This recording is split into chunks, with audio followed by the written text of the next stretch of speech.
Olá, eu sou Mona Dorf e estamos começando um papo literário aqui no IG. Este projeto foi realizado com o apoio da Secretaria de Estado da Cultura de São Paulo, Programa de Ação Cultural 2008. E hoje a nossa conversa é com o escritor e jornalista Thales Guaraci, aqui ao meu lado, e com você, internauta, que também pode participar, deve participar, mandando perguntas pelo chat, como já fizeram a Vivi, o Sérgio, o Klaus, a Ângela. Bom, o Thales é nascido aqui em São Paulo, já tem 4 romances publicados, o mais recente, Campo de Estrelas, esse aqui, do qual a gente vai falar daqui a pouquinho, e ainda prepara 2 livros para os próximos meses. Ele, como jornalista, já foi vencedor do Prêmio ESSO, entre várias outras premiações, trabalhou na revista VIP, Exame, Playboy, Veja, que foi uma verdadeira escola, e na revista Forbes Brasil, Discovery e Gula, só para citar algumas das passagens dele pelas redações das mais importantes revistas do país. Bom, Thales, vamos começar como pergunta a Ângela, falando desse seu primeiro livro aqui, o livro que está chegando às livrarias nesta semana, Eles Me Disseram, Ideias e Valores de 21 Brasileiros de Sucesso. Pergunta a Ângela, do que trata seu novo livro, Thales? Bem, eu, como jornalista, entrevistei muitas pessoas conhecidas em várias áreas, artistas, empresários, e eu quis reunir em livro a minha experiência, os meus encontros com essas pessoas. Eu escrevi já sobre elas, né, mas eu gostaria de dar uma impressão mais pessoal e mostrar para os leitores realmente o que eu aprendi com cada uma e o que há realmente de mais interessante e fazer um texto que fosse também um pouco mais literário, no sentido de tentar compreender mais a pessoa, o ser humano, né? Eu dei uma lida aqui rapidinho, tem perfis, por exemplo, da Ana Paula Arósio, da Ivete Sangalo, do Antônio Hermílio de Moraes, do José Safra, um dos maiores banqueiros do país, do Lula. E você sempre coloca uma frase assim para cada um deles. Por exemplo, da Ana Paula Arósio, assuma a sua vida, viva como você quer, não como os outros gostariam.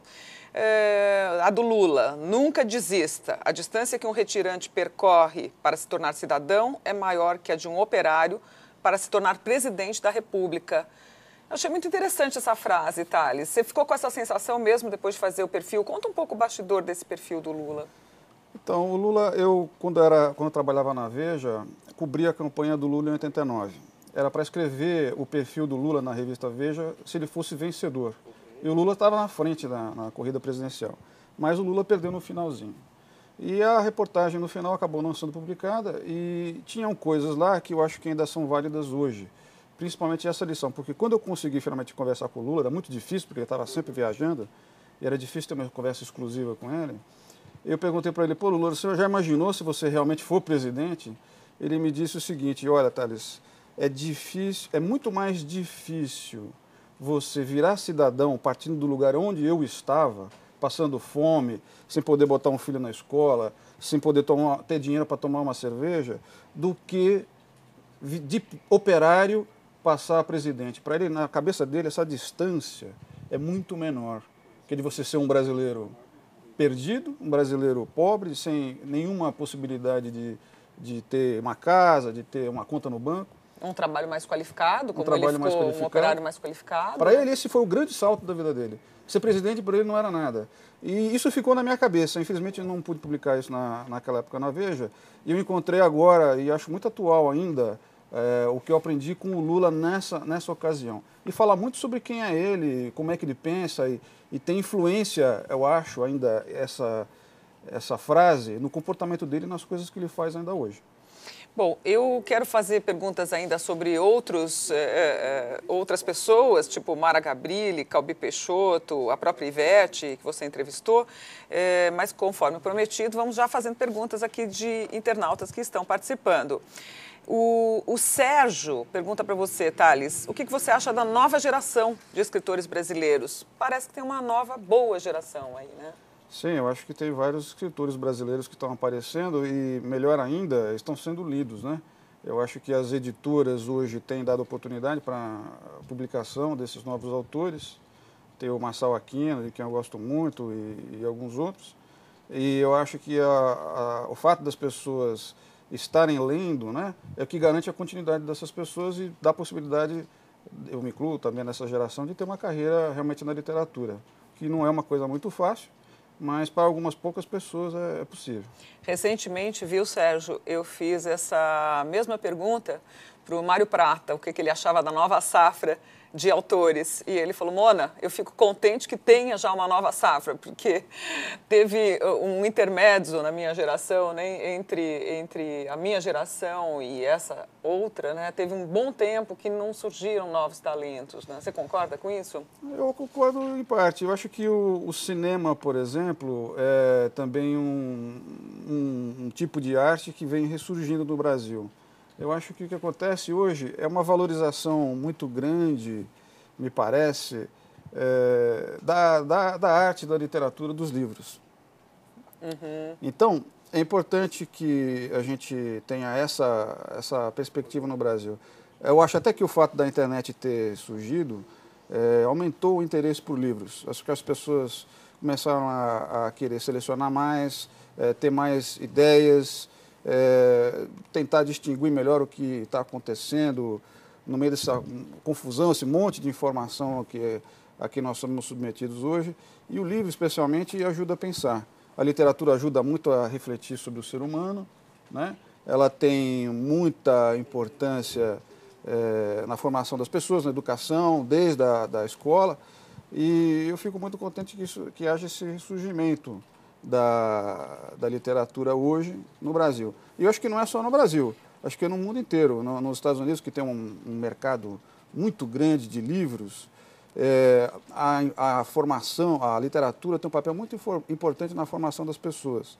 Nos Estados Unidos, as pessoas estão acostumadas a ler, a resumir, a entender, fazer, vamos dizer assim, a tradução do texto, né, para novos conceitos.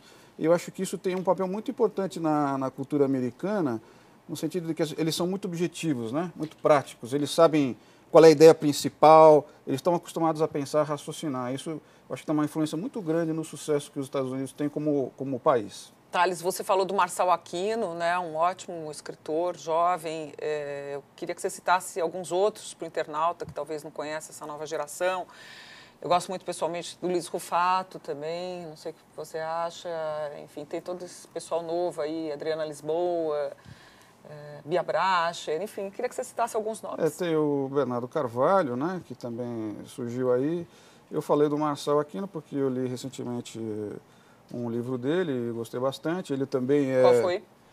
Foi... Puxa, é um nome meio comprido, mas é aquele dos os seus lindos lábios. Eu leria as piores notícias dos seus lindos lábios. Eu leria as piores notícias dos seus lindos. O título é comprido, mas o livro é muito bom. E eu realmente gostei.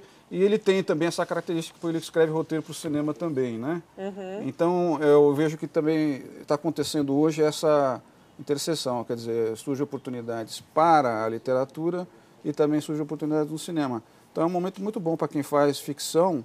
E também tem uma coisa especial que, assim, ao contrário do Machado de Assis, que escreveu naquela época dele, e sobre as coisas da época, a gente tem hoje a oportunidade de ter gente escrevendo e fazendo cinema também, falando dos nossos problemas atuais.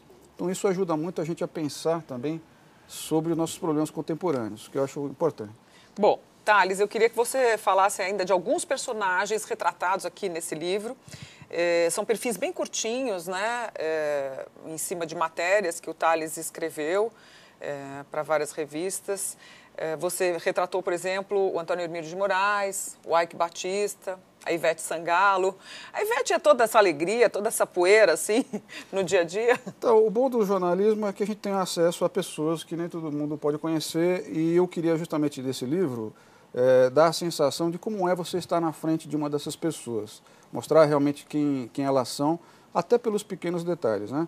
Eu também tinha muita curiosidade sobre a Ivete Sangalo, queria saber de onde é que vinha aquela energia toda dela, e no dia que eu a encontrei, na verdade ela estava muito triste, porque ela tinha sonhado com a mãe dela, que faleceu, e ela estava até um pouco chorosa e tal.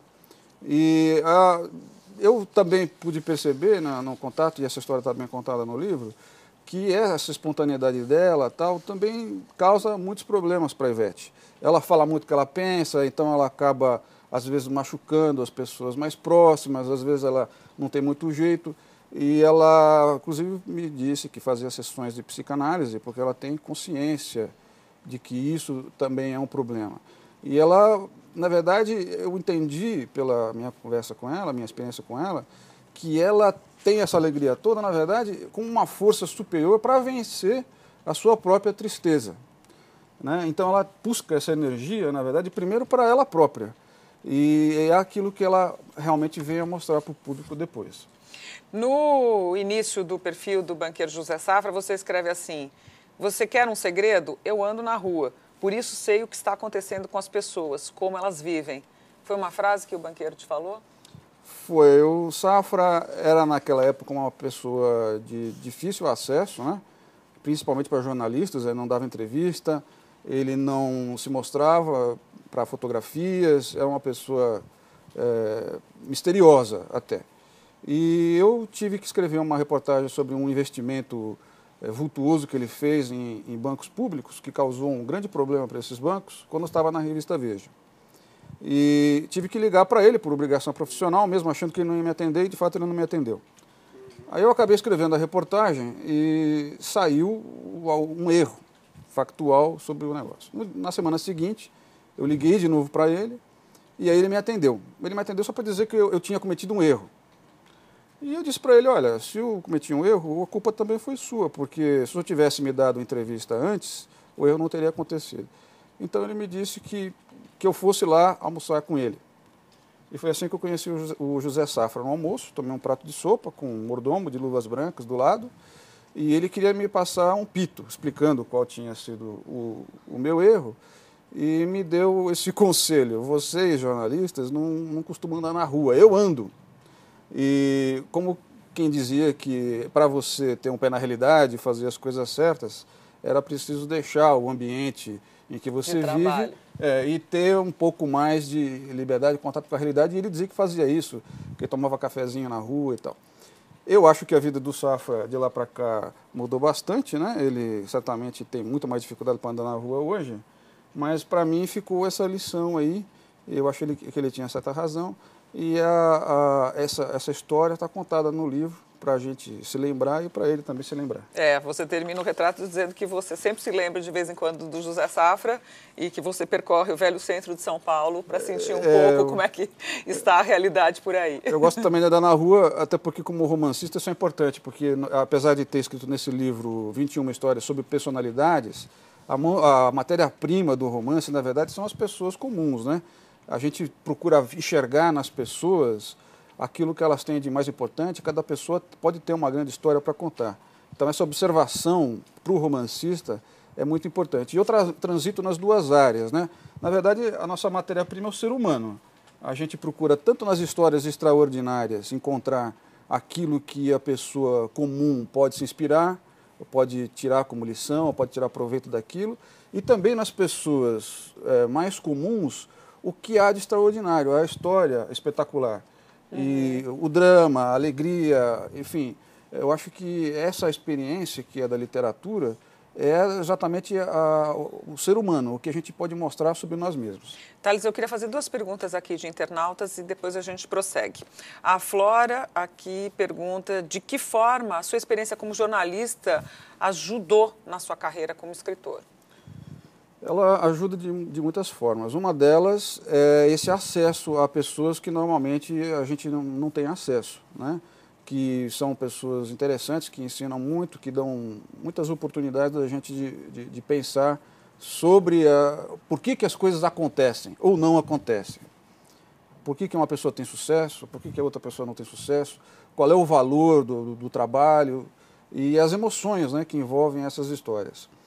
Outra coisa que me ajuda é o exercício cotidiano de escrever. Como jornalista, a gente passa muito tempo escrevendo, e principalmente no jornalismo de revista. Mas você teve uma bela escola, que foi a revista Veja, né? Que prima pelo estilo, né? Jornalistas ali têm que caprichar no texto, né, Thales? Hoje, por sorte, nós temos até outras publicações que vão mais além, que dão até espaço para o jornalismo literário, que é mais ou menos aonde eu transito aqui com esse livro. Eles me disseram, é uma maneira de você fazer um texto que você está contando uma história real, mas, ao mesmo tempo, que te permite fazer tuas observações mais pessoais. Você buscar encontrar a tua verdade, aquilo que você acha que é e que, na verdade... Tem uma pensata, assim, né? Na verdade, assim, a gente coloca um pouco de nós mesmos naquilo que nós estamos observando. Não é apenas a pessoa que nós estamos retratando, mas é também o que nós achamos dela. E, na verdade, é sempre, mesmo quando você procura a suposta imparcialidade jornalística, sempre tem um pouco disso. E é onde está, eu acho, um jornalismo que tem uma tradição importante, principalmente nos Estados Unidos, onde você tem autores como Truman Capote, você tem o Gay Talese, você tem uma tradição muito forte nos Estados Unidos desse tipo de jornalismo, e aqui no Brasil tem muito pouco. E é uma coisa que eu gosto de fazer, tenho feito. Eu sou autor, por exemplo, da biografia do comandante Rolim Amaro, que foi o fundador da TAM, que foi um best-seller aí, ficou muitas semanas aí nas listas dos livros mais vendidos e tal. É onde eu procuro empregar um pouco dessa técnica. Uhum.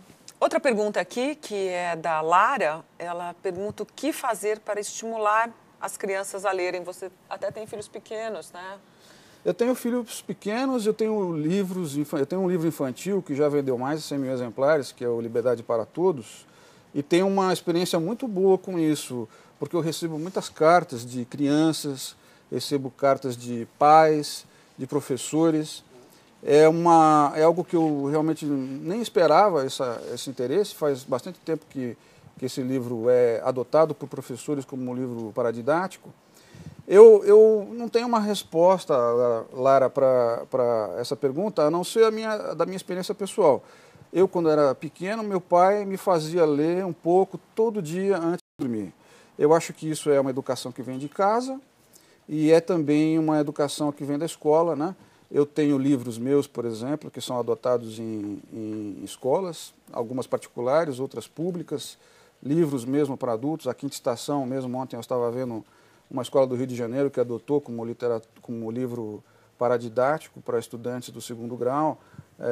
Eu mesmo, quando estudante, tive esse incentivo, tinha um professor de português que me incentivava muito. Existem autores que eu conheço, que eu li por causa dele.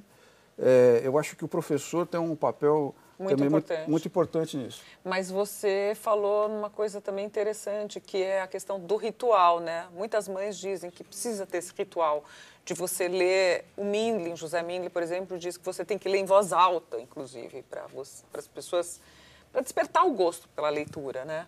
E o ritual de você todo dia ler um pouquinho, que você falou que teu pai fazia, né? Você disse que vários livros seus foram adotados em escola. Vamos repetir, então, os títulos e para cada público? Pois não, eu tenho um romance, que foi meu primeiro romance, que é o Filhos da Terra, que fala sobre a imigração italiana no Brasil, no começo do século passado. Esse livro está em livros de gramática e literatura para o 2º grau. Ele é adotado, até porque ele tem um aspecto muito importante, que é falar um pouco da história do Brasil, aquele momento da imigração de São Paulo. E eu tenho esse livro, A Quinta Estação, que é um livro de contos de amor, vistos da perspectiva masculina. Eu tenho um romance chamado O Homem que Falava com Deus, que este ano agora foi publicado em Portugal, que é uma ficção pura, né, recriando a história do Moisés, a passagem bíblica do Êxodo. Eu tenho agora O Campo de Estrelas, que é o meu último romance que foi lançado, que é uma viagem de pai e filho para Machu Picchu, contada pelo filho quando está doente, né, de câncer. É uma história que tem muitos elementos que eu tirei de histórias reais e, ao mesmo tempo, é uma viagem um pouco mística e que fala da família, muito da relação entre o pai e o filho, que é um tema muito presente nas coisas que eu escrevo. E agora eu tenho feito um outro romance que deve sair agora em março, que também tem um pano de fundo histórico, que é a história da Coluna Prestes, mas contada por um personagem que está do lado contrário. Muita gente não se lembra que a Coluna Prestes percorreu o Brasil, mas o exército brasileiro andou atrás da coluna, perseguindo, e nunca achava, né? Ou fazia que não achava. Então o romance é sobre a coluna Prestes, mas contado pelo lado do Exército Brasileiro. Legal. O Felipe, que estava aqui na sala de chat, perguntou, está ainda, quais são os seus autores favoritos? Olha, eu tenho muitos autores favoritos, né? Agora todo mundo tem falado muito do Machado de Assis, porque comemora-se os 100 anos, né, do Machado de Assis, e evidentemente ele está entre os meus autores favoritos pela ironia, pelo refinamento. O Harold Bloom, o crítico, colocou o Machado de Assis recentemente também como um dos 100 maiores gênios da literatura de todos os tempos. O meu romancista preferido mesmo é o Miguel de Cervantes, por causa do Dom Quixote, que, a meu ver, e de muita gente, é o romance mais importante da história da literatura. Pela maneira como você encara o heroísmo, a condição do ser humano, a condição um pouco anti-heróica, né, do ser humano. Então, para mim, esses para mim são modelos, né? São escritores que eu realmente gosto. E tem todos aqueles outros que a gente vem lendo, que fazem parte da nossa formação. O Gabriel Garcia Marques, que tem uma influência muito importante na literatura de toda a América Latina, minha também.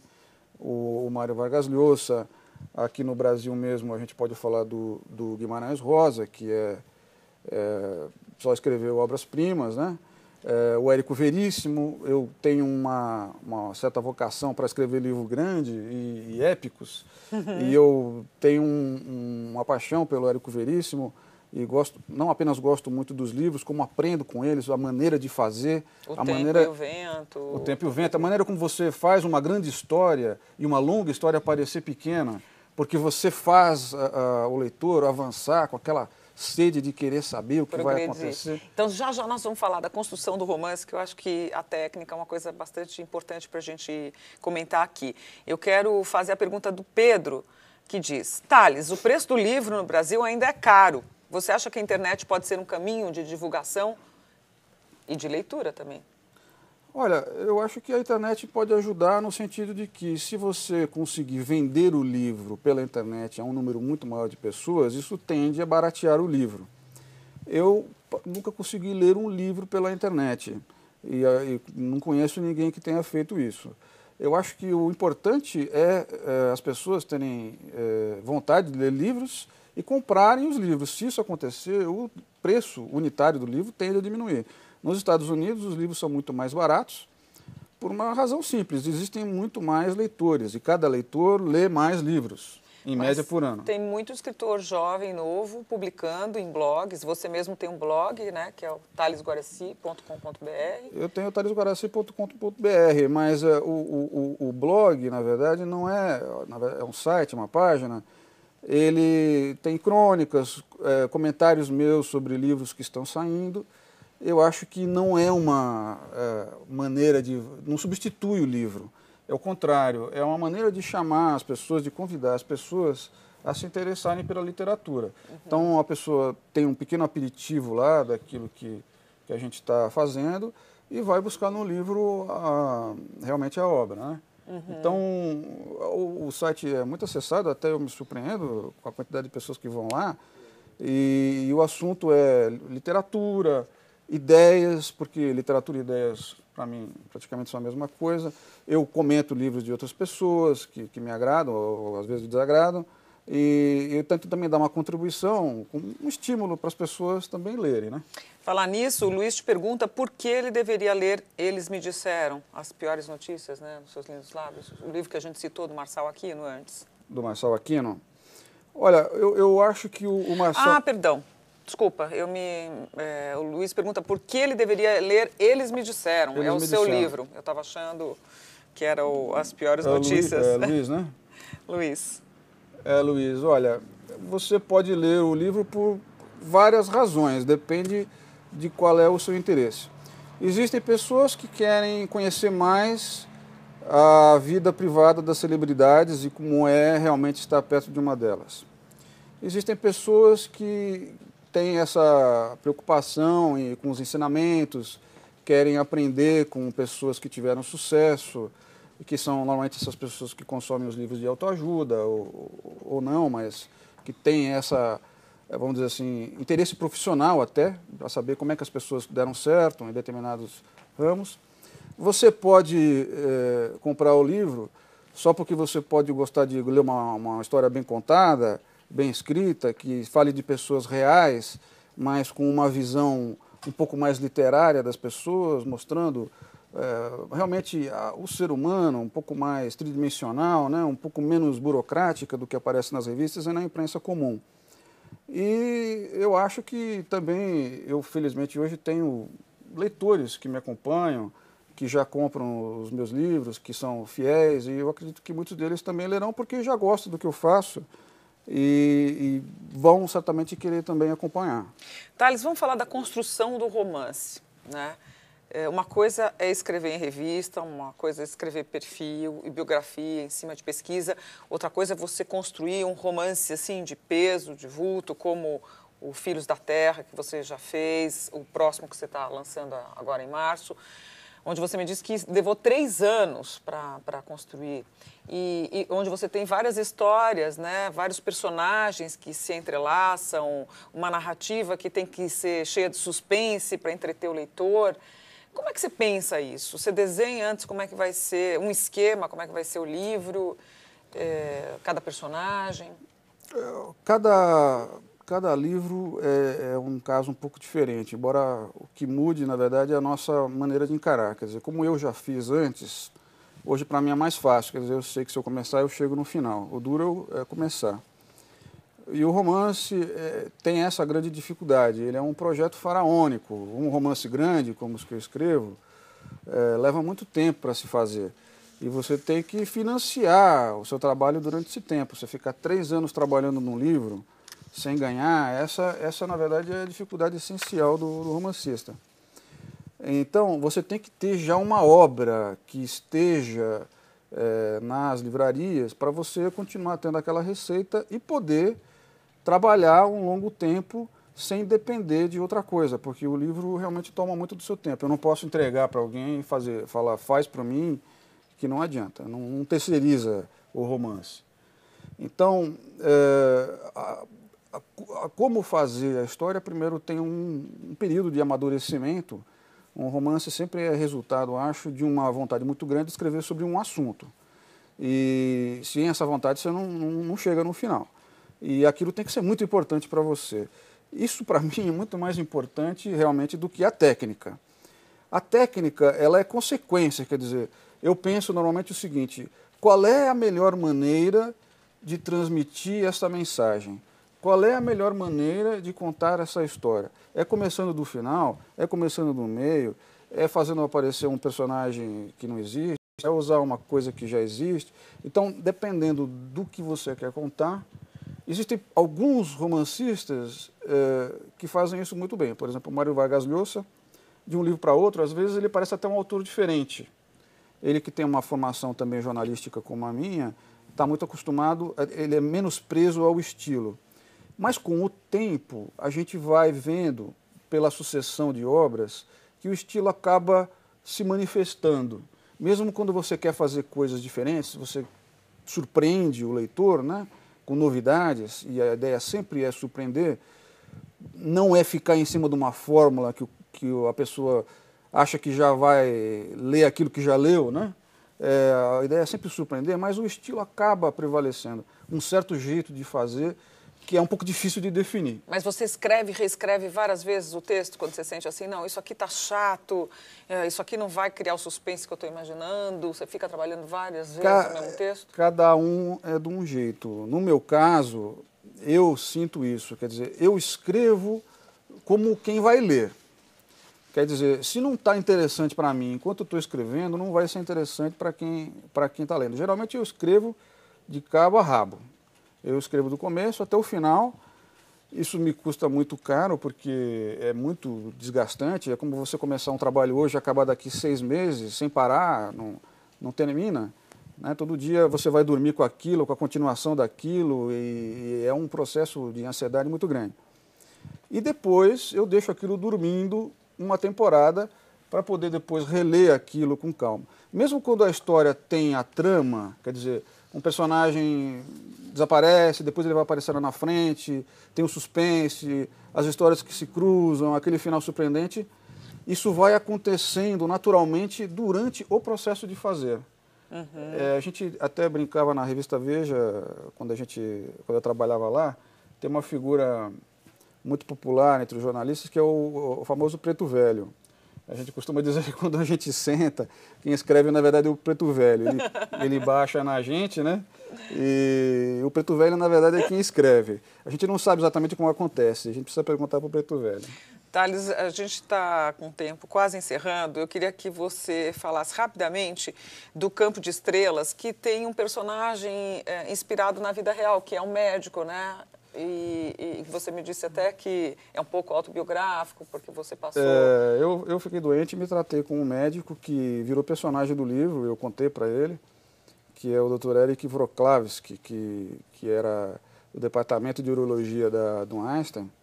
E depois que saiu o livro, agora mais recentemente, eu vim a saber que o Dr. Eric está muito doente, num estágio avançado da doença que ele trata, né?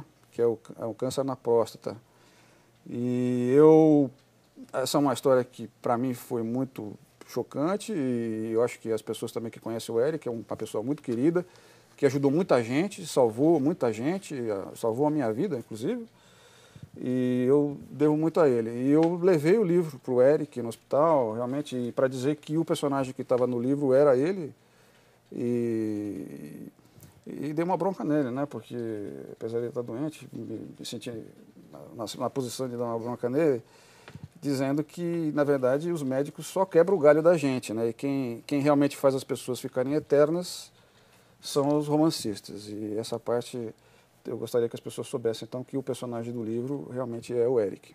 Do livro Campo de Estrelas, né, de Thales Guaraci. Thales, eu queria agradecer sua participação aqui no nosso bate-papo literário. Muito obrigada. Eu que agradeço a vocês. E lembrar que o livro que ele está lançando aqui é esse, Eles Me Disseram, Ideias e Valores de 21 Brasileiros de Sucesso.